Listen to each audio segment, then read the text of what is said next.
So on this controller, I have shift keys and state selection keys. I have functions for controlling a ATEM switcher, program source, auxiliary source. I also have, when I disable this one, video hub sources. And all I would like now is to bring in a little flavor so the buttons are differently colored. So these are all RGB buttons, and the default color will be white. When we work with ordinary stuff like changing sources on auxiliary, you see we use white for, or a bright white, to indicate that it's selected. Otherwise it's simply just, well, it's not entirely unlit, it's just dimmed. When I select program, you see we use a red source instead, which is kind of the default we are used to. And we would also use a red color if we have a recording function and so forth. But generally, you're responsible to select which colors you want to paint your controller in. And this is easily possible if we look at the system action called local color. So for the shift keys and the state selection keys, I would like to explore that. So let's go to key C and D.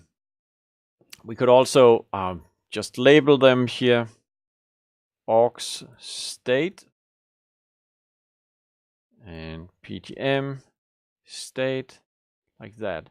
But the main point was that I now want here to add a new action called local color. And it's a system action. We find it right there. So I think this should be amber. And I add the same system action for local color to this key, like that. So for the shift keys, I have another idea. For this one, I would like to make a local color that whenever it is on, I want the color to be red, because it's the save state for the salvos or the presets. And I want it to be green when we are in the normal state. So this is my off color. In the other case with the amber color, I did not select any alternative off color, but that's possible if you use the second color selector. And even further, I think I want the off color to be bright. And it now means I have fully red and fully green colors for this button whenever it is on and off. Oh, wait. Yeah, no, it's true. It's on and off. So for the ordinary shift key, I also want a local color. And I'll select whatever, mint, and maybe an alternative pink for the dimmed color. And let's see how this plays out.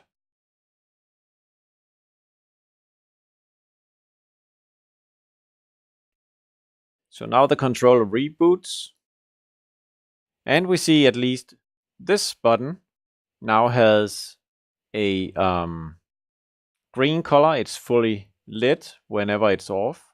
And now I press it, it's on, and we see the change up there. So no change to the function, but the action we added changed it how it's painted. Maybe if I do like this, it's easier to see the colors, and these buttons are amber when I push them. And this one is currently purple or pink.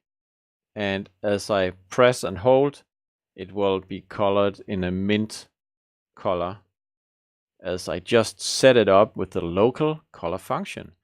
And in this way, you can create a funky looking controller, but not just funky, also useful, because the colors will eventually help you to identify the proper function of the keys. If you use them wisely, I'm sure you'll agree how the colors will help and guide you in designing a controller that's really user-friendly.